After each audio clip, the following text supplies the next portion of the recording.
Job said, bring me and God to court. I have been upright. It is God who is wrong. Quite all right, his friends were wrong, saying, you must have done something. He said, bring me and God to court. I will stand on my ground because God has deprived me justice.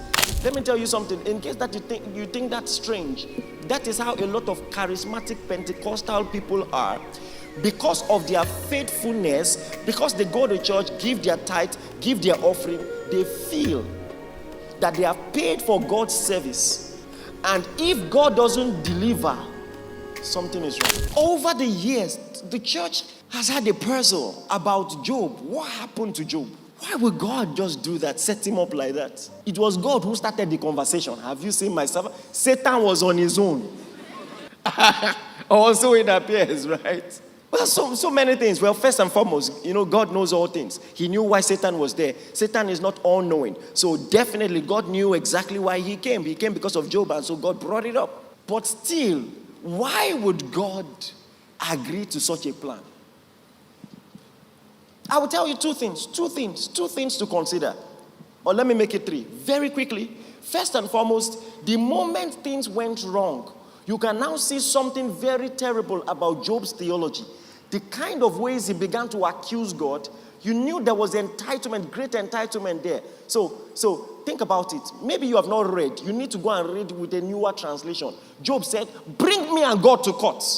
Oh, you can't believe it. He said that. Bring me and God to court. I have been upright. It is God who is wrong. Quite all right, his friends were wrong, saying, you must have done something. He said, bring me and God to court. I will stand on my ground because God has deprived me justice. Let me tell you something. In case that you think that's strange, that is how a lot of charismatic Pentecostal people are. Because of their faithfulness, because they go to church, give their tithe, give their offering, they feel that they have paid for God's service. And if God doesn't deliver, something is wrong. That's number one. Number two, all the children of Job that unfortunately passed, were they children? Were they not grown? And this is another mistake people make. You don't know God for yourself. You are trusting in the covering of your parents. No one has asked. How come nobody asked? That how come these children, didn't they know God for themselves? So the reason why the devil could make that demand, because he knew it's not fair. These children, they don't act like they really care about you. Why is there a hedge around Job? And the realm of the spirit dwells on legality. You have protected these children unjustly. Oh, so what did God say? Touch everything, leave Job. Are you getting it now? Let's read about the children.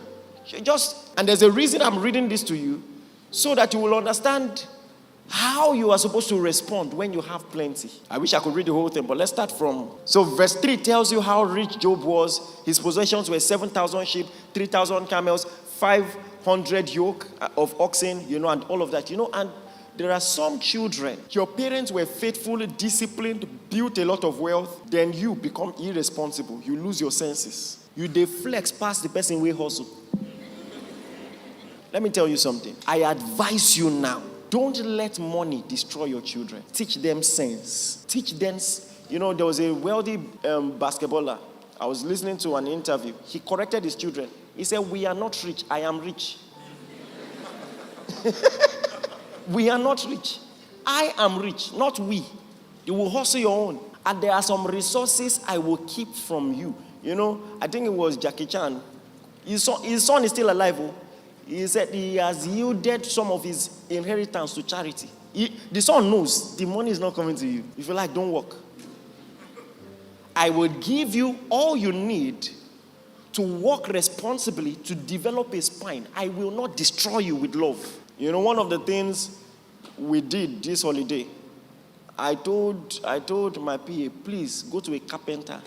Let them build kolo. Because, when you have children who know, daddy buy ice cream. Now, growing up, my parents say no. Sometimes, they don't have. For me, no excuse. And if you are not careful, you will develop people who are entitled. Are you getting what I'm saying? So here is what I'm doing this holiday. I've given them kolo. I will give you money. Go and save it. Sometimes on purpose, I will ask you to do something in the house. When you do it, I will give you money. Develop that consciousness now. Then there are some things you want. How much have you saved? Go and count your money. Now, if you are spending your own, her sister is keeping hers. When Christmas comes, don't be jealous. They need to start learning those things now. Oh, you want to spend 5,000 of your money. So when you now understand that one box of pizza is how much? Is it like 10K, Abi? When you clean shoe for me and I give you 2K, then after cleaning shoe for 1 week, you will use it to buy one pizza. You will now begin to understand. They must get it too. Look at Job's children from verse 4. And his sons will go and feast in their houses, each on his appointed day. So they were taking turns. Today we'll party in your house. Then they will party. Then tomorrow we'll come to your house. Then we'll party. That is how they were squandering their father's wealth. And what did the father do? Verse 5. The father will allow them party. So it was when the end of the days of feasting had run their course, Job would send and sanctify them. He would rise up early, offer burnt sacrifices for the number of them all. For Job said, it may be that my sons have sinned and cursed God in their hearts. See parenting hack. They were depending on his covering. They were just partying. How come that the covering of Job was lifted and all those children died? They don't get covering. Didn't they develop their own covering for their own children? Don't you see the problem? That was problem number 2. Problem number 3. From the solution, you can see what the problem was. After a long time of whining and complaining, Job used 30 chapters. I hope you know Job. A lot of people have never read the book of Job. They read only the first 2 chapters and they think they understand the book. Job used at least 30 chapters to complain. He and his friends were arguing. The friends say, you are at fault. Job will use another. It's like this track, reply. And, they say you are at fault. Job said no. Gave his own reply. Then another friend will take his own. He said you are at fault. That's what they were doing throughout the book. Then the Bible says at the end that Job's captivity was turned around when he did what? Prayed for his friends. Probably he had never done that before. Just living for himself, covering just his own family.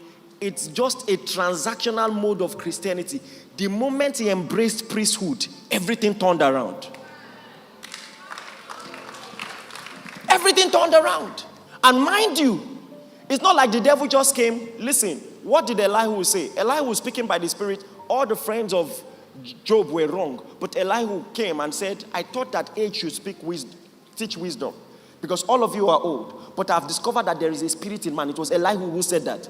And the inspiration of the Almighty gives understanding. And one of the things he said is that God may warn in the dream, but we don't discern it. So Elihu by the Spirit said, God warned Job. God warned Job. And he didn't discern it. Just living a righteous man. And listen, the fact that are you ready for this? You can be an upright man and not be a good man.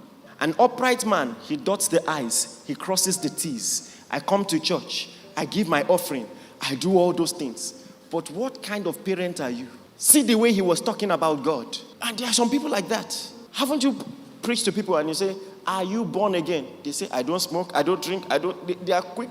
That is kind of how Job was. But I told you that story just to emphasize this. The moment he prayed for his friends, everything changed. Maybe that is what he needed all this while. Come on, are you getting what I'm saying? That the blessings of God should launch you into priesthood, not into self-preservation. You stand a better chance preserving yourself in priesthood than in building bigger stores. Please learn this now. Learn this now.